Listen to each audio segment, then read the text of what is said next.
万卷书不如行万里路，道听途说不如听我说说。大家好，这里是道听途说，分享不同的故事，希望能给您带来收获。许文浩，固州人士，因为家境贫寒，15岁的他便跟着一位老中医当学徒。10年后，老中医给他安排了2条路，一条路便是通过自己的关系去太医院里做御医，以后便可飞黄腾达；另一条路便是自己走到民间，在救治病人的同时，也为自己增加经验。许文浩经过考量之后，最后选择了第2条路。老中医很是欣慰，一开始就觉得他是个心地善良的小伙子，眼下有了一身本领，不贪图富贵，心系百姓，很是难得。许文浩辞别了恩师，经过几日奔波回到了家中。此时家中穷途四壁，父母得知他放弃了师傅搭线进入太医院的机会，很是气愤，本想靠着他能够让家里飞黄腾达，谁曾想最后还得过着穷困潦倒的生活。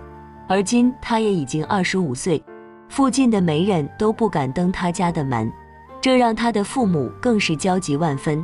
许文浩看得很开，毕竟学医多年磨练了他的心性，做到不骄不躁，沉着应对。他开导父母学医并不是为利，重在救人，即使放弃了美好的前程，但是凭着自身的本领也能够养家糊口。就这样，他经常在家乡附近行走，时间久了，左邻右舍皆说他是个活菩萨。但是由于看病的都是穷苦百姓，许文浩不忍要他们的钱，就这样父亲实在看不下去，便与他经常争吵。许文浩也是识趣，他觉得这样下去，因为自己的思念，把家庭关系闹僵实在不妥，于是便和父母打过招呼，周游四方。正所谓眼不见为净，时间长了，父母也就不再与他计较，随他去了。就这样，许文浩周游四方，遇到各种疑难杂症，让他的阅历不断增长。经过1年多的走访，也让他对人间百态有了更深的认知。然而世界之大，无奇不有，虽然许文浩一心想要边做善事边积累经验，可是也会遇到一些不可避免的麻烦。北方的冬季刺骨寒冷，许文浩这次来到一处深山，准备寻找只有冬季才会有的药引子。当他顶着寒风进入深山后，天公不作美，下起了大雪。眼见大雪即将覆盖地面，他寻思着得赶紧找个落脚之地，否则在这山里便会迷路。正当他眺望远方，左看右看之际，忽然被半山腰2个红灯笼所吸引，但是因为风雪太大，已经看不清到底是什么建筑。思来想去，觉得坐以待毙，还不如去看个究竟。于是加快脚步，迎着风雪向那儿赶去。当来到红灯笼之下，才发现原来这是一座山寨的大门。许文浩深知这深山里的山寨可不是一般之地，如果没猜错的话，应该是个打劫的贼窝。但是眼下已无他处可去，想想自己一个郎中大夫，即使里面的人再穷凶极恶，也不会把自己怎么样。于是鼓起勇气叫喊着，在下是路过此地的郎中，还望请个方便，在此地歇息一下。不一会，一位长满络腮胡的大汉站在寨子上看了看下方，见许文浩确实是一个人，便安排手下将大门打开。许文浩此时心中忐忑，行走江湖1年多来，自己还是第一次来到贼窝，也不知道这里的人会不会找他的麻烦。就这样，他搓搓手掌，跟着一位小喽啰进了山寨。待他刚踏入大门，身后的人便赶紧将大门关上，跟着小喽啰，许文浩来到了贼窝的正厅。此时这里的人好似正在搞什么宴会，只见刚才站在寨上那位络腮胡子大汉，此刻正坐在中间。他看着许文浩说道：“你是个郎中？”许文浩被他那强大的气场压得喘不上气，低头说道：“回大王的话，在下是个赤脚郎中，因为想要寻些药引，偶遇风雪，特来借宿。”那络腮胡大汉哈哈大笑道：“你这郎中胆子倒是不小，知道我这是什么地方不？许文浩连连点头说道，想必这里是劫贫济富的好汉之所吧。大汉又笑道，算你会说话，来人啊，给他上酒上肉，咱们在这么多年，还是头次有赤脚郎中借宿的，今天我要好好和他聊聊。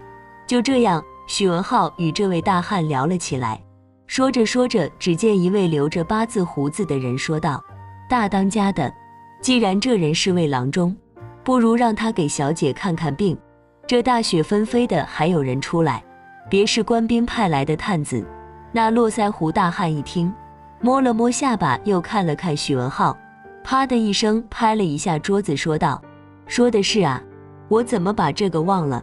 小子，你叫什么来着？哦，我不管你叫什么，你是郎中是吧？正好我的小女得了怪病，如果你是郎中的话，就给她诊治诊治，如果治不好，你以后就别想出了这个寨子门。许文浩被这突如其来的变故惊得一身冷汗，这帮人怎么说变就变？刚才还好好的，但是自己又没办法拒绝，只得硬下头皮答应下来。随后那位大当家便安排2个小喽啰和一位婢女将许文浩带走。出了大厅，这位婢女边走边打量着许文浩，随后便说道，我不管你是不是郎中，但我要提醒你，今天小姐不高兴，正在发脾气呢，你可要小心点。许文浩连忙点头道，谢谢姑娘提醒。说完便跟着3人来到了那小姐闺房门口，其中一位小喽啰便敲门道，小姐，这是大王请的。小喽啰还未说完，里面一位女子便骂道，滚，我谁都不见。2位小喽啰也识趣，知道这位小姐不好惹，给婢女使了使眼色，那位婢女便推开房门进去了。不一会，婢女打开房门说道，许大夫你进来吧，你们2个在外面等候。就这样，许文浩踏进了屋内，只见一位女子坐在椅子上，脸部被白色纱布遮盖着，完全看不到喜怒哀乐。许文浩小心翼翼地站在门口说道，姑娘你好，在下许文浩，听大王说你身患杂症，让我过来给你把把脉。那女子说道，我已经看过无数郎中大夫，皆没有效果，我听说你是偶然来到此地，见你不像什么恶人，我劝你还是早早离开吧，免得惹怒了父亲，最后客死他乡。许文浩没想到素不相识的人竟然如此心善，这不是说还好，既然这位姑娘如此好心，那他偏要给她诊断一番。他上前拜道，姑娘心地善良，难得可见。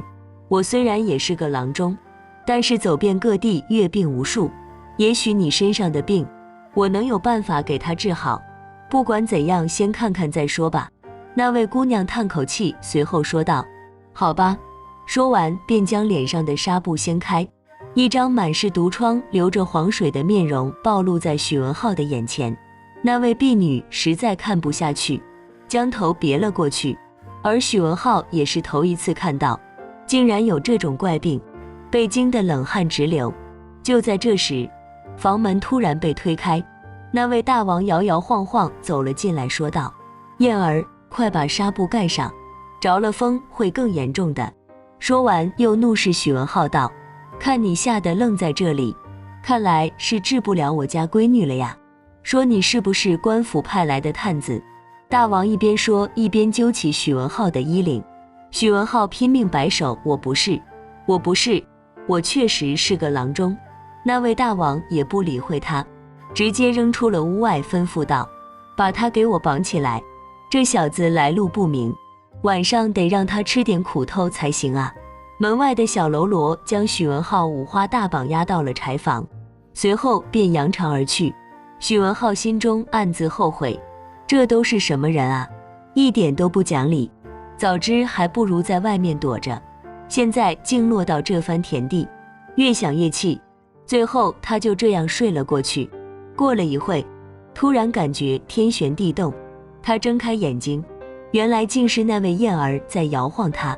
见他醒来，燕儿说道，嘘，别出声，他们都醉得睡着了。我现在放你出去，你赶紧离开这吧。许文浩感激涕零道：谢谢姑娘。燕儿小心翼翼地为他解开绳子。许文浩舒展了一下身子，看了看燕儿，他感慨道：燕儿姑娘，萍水相逢，你救了，那你怎么办？燕儿说道：没关系的，反正我爹的脾气暴是暴了点，但也不会把我怎么样。只是……许文浩见燕儿语气带些忧愁，他疑惑道：只是什么？可不要因为放了我，给你添了麻烦。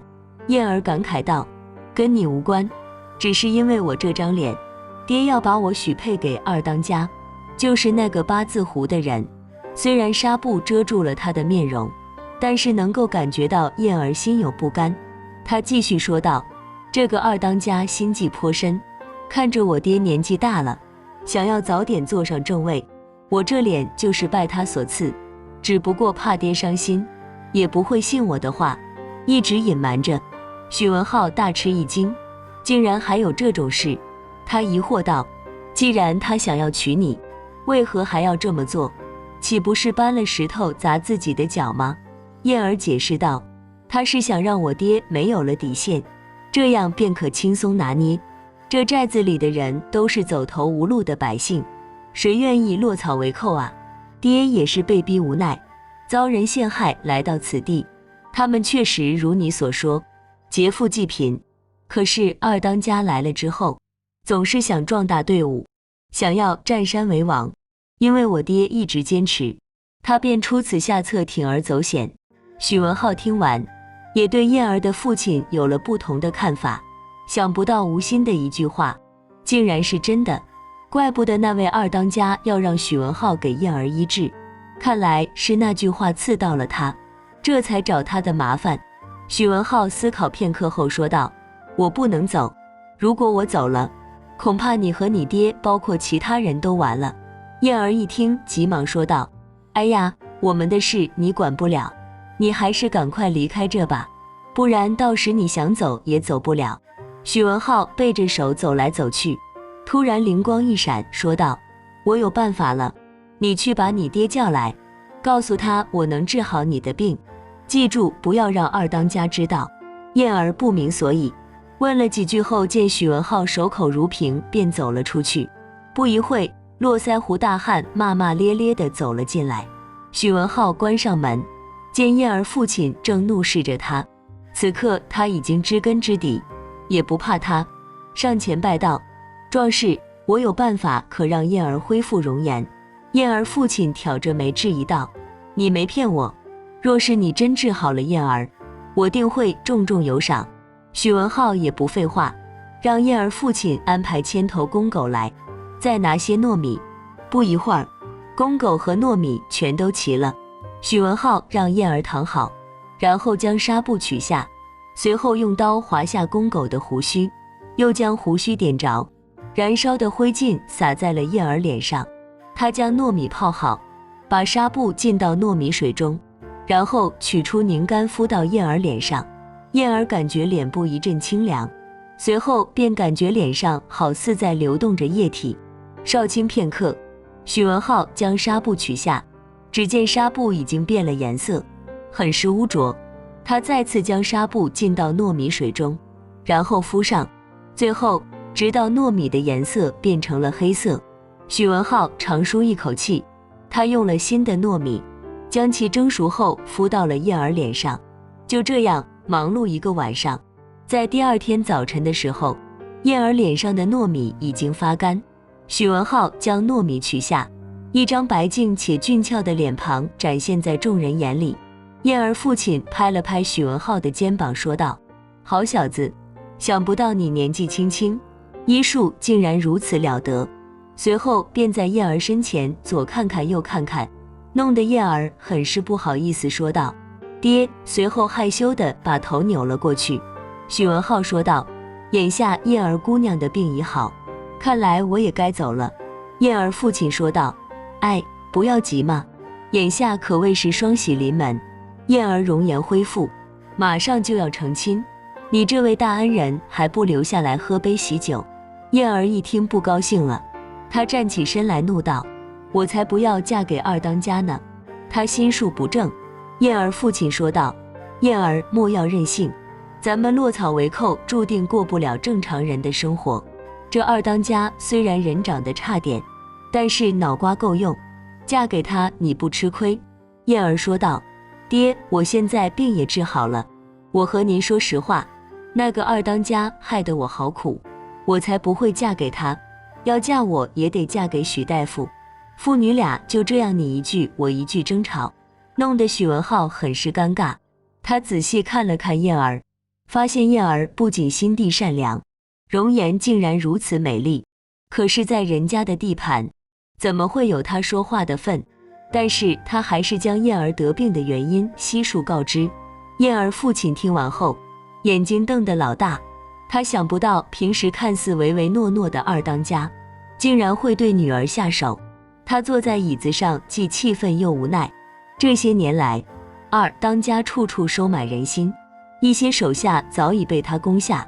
若是燕儿毁了婚约，岂不会让寨内自相残杀起来？当他不知所措时，许文浩上前说道：壮士，我有一计，不知您可否答应？许文浩在燕儿父亲耳边说了几句，燕儿父亲连连点头。就这样，许文浩留了下来。过了2日，此时外面阳光明媚，寨子里的人都在忙活燕儿的婚事，酒席备好，大家落座。许文浩被安排在燕儿父亲身旁，燕儿父亲招呼大家先吃饭喝酒，之后他有事要宣布。待大家在无杯中酒时，燕儿父亲站起身说道：各位兄弟都是跟我打拼多年留下来的，今天我跟大家说3件事。第一，小女的病已经治好，我要在此感谢一下许大夫。说完便向许文浩敬了一杯。第二，我要跟大家说一下，小女的病是二当家所为，所以他与小女的婚事就此作罢。燕儿父亲第3条还未公布，众人便炸开了锅，议论纷纷。这时二当家八字胡站了起来，怒道：大当家的，你这是血口喷人，想毁约就直说，何必弄些泼人的脏水？部分人看到二当家站了起来，也纷纷站起来随声附和，而剩下的人却站起来喝道：你们想造反吗？怎么和大当家的说话呢？就在这剑拔弩张的时刻，燕儿父亲又说道：第3，今日便是咱们散伙之日，如果哪位兄弟看得起我，就随我下山，咱们以后做个寻常百姓，互相照应。说完这句话，他对那些为他说话的人笑了笑，随后冲那些找茬的人怒道：若是想跟随二当家的，我也不勉强，你们继续留在这寨子里做你们的强盗，以后我们再无交集。二当家听到这不乐意了，他怒道：好啊，大当家的，你这是要和我分家啊？你把人都带走了，我们还守个什么山头？你的如意算盘打得也太好了吧！说完，他便向附和他的人喊道：抄家伙，今天谁也不许走！可是正当他想要自己挪动身体的时候，突然手捂肚子坐了下来，连同其他附和人一起也都捂着肚子疼得不行。二当家怒向许文浩说道：你给我们下药！这时燕儿父亲却说道：诸位，今日之事也是迫不得已而为之。二当家想要坐上我这位子已久，本来我是心甘情愿让他做我的女婿，奉上这个座位的。他走到二当家身后，指着脑袋怒道：但是这个人不值得我托付，他竟然为了确保万无一失，对燕儿动手，此人如此歹毒，如果让他当了大当家，你们觉得咱们会有活路吗？众人此时鸦雀无声。大当家又看了看许文浩说道：要不是这位许大夫人好心善，我们可能就这么栽了，可是幸好有他在，我们还有重新开始的机会，所以今天我不想让兄弟们自相残杀。出此下策，他在大厅转了一圈，说道：我还是那句话，想与我下山过正常人生活的，我定会照顾，留在山里的你们考虑清楚了，这是最后一次机会，从今往后想后悔可来不及了。众人你看我，我看你最后除了二当家，所有的人都愿意下山重新开始。那些收了二当家好处的人也将物品归还给了他，算是划清界限。二当家怒视这些人，眼巴巴地看着他们收拾好行囊，一个一个走出了山寨，以大当家燕儿、许文浩为首3人并排前行，后面陆续跟着10几个兄弟，他们有说有笑，对未来充满了期待。大当家敞开胸怀说道：第一次感觉外面的阳光如此温暖，外面的空气格外清新。许大夫，这该做的我都做了，以后我们这10几条人命可就落在你手中了啊。许文浩谦虚道：您客气了，其实我这1年多来早已有所打算，但是因为自己势单力薄，根本无法推进，借这个机会正好可以一展拳脚了。原来许文浩治好了燕儿的病后，将自己的计划和盘托出，要想兵不见血刃，必须先让他们动不起来，这样就可以分开矛盾双方，给他们一个思考的机会。让许文浩和大当家没想到的是，二当家事情败露，所有手下都选择站在了他的一方。看来大家心中也都是充满正常人生活的。许文浩周游各地后，已经将行医这个行业摸清，从采药、收药、治病、卖药等步骤熟悉后，他觉得要想发挥行医的作用，必须壮大自己的队伍。然而这需要这人丁和本钱，恰好这山寨的情况无形中满足了他的条件，于是他便把自己的想法告诉了大当家，以后下山去许文浩家乡之地开个药铺，以此安居乐善行医。大当家本来还犹豫，这要是离开此地那边是动了根，可是燕儿在一旁不停地劝阻，让他弃恶扬善，改邪归正。最后大当家听从了许文浩的建议，因此便有了刚才那一幕。这些人来到许文浩家乡后，通过用自己的双手，最后都在行医这个链条上找到了出路。那些手下也都在当地找了媳妇，安了家。而大当家对许文浩另眼相看后，便有意撮合燕儿与他成亲。最后他们一起在家乡开创了一番事业，许文浩的一家也是过得幸福美满。好了，今天的故事就到这里了。看完这个故事后，不知道您有什么感想？欢迎在下方留言，不要忘了点赞和订阅，希望能给您带来收获。感谢您的观看，我们下期节目再见。